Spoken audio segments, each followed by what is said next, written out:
लोगों को विश्वास ही नहीं है कि शुगर की समस्या, बीपी की समस्या, थायराइड की समस्या, लिकोरिया की समस्या या लीवर की समस्या को आयुर्वेद के द्वारा ठीक भी किया जा सकता है। आप डॉक्टर के पास जाते हैं, नंबर लगाते हैं, फिर फीस देते हैं।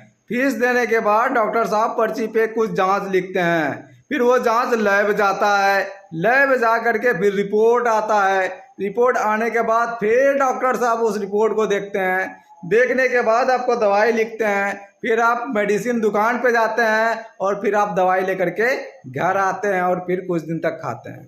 फिर डॉक्टर के पास जाते हैं, फिर डॉक्टर साहब जांच करवाते हैं, फिर रिपोर्ट देखते हैं, तो अगर ठीक नहीं होता है तो फिर दवाइयों को चेंज करते हैं। तो मेरा मानना यह है कि शुगर जैसी समस्या, बीपी जैसी समस्या, थायराइड जैसी समस्या, लिकोरिया जैसी समस्या या फिर लीवर की समस्या हो, ये सारे चीज़ों को आयुर्वेद के द्वारा बहुत अच्छे तरीके से ठीक किया जा सकता है।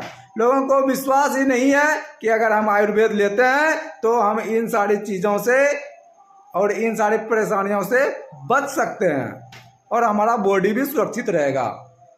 अगर आप आयुर्वेद लेते हैं, पहली खासियत तो आयुर्वेद की ये है कि ये बॉडी के ऊपर कोई साइड इफेक्ट नहीं करता। अगर हम शुगर की दवा खा रहे हैं, अगर मान के चलिए हमारा शुगर ठीक नहीं हुआ तो जो चीज़ हम ले रहे हैं उससे बॉडी को कोई नुकसान नहीं है।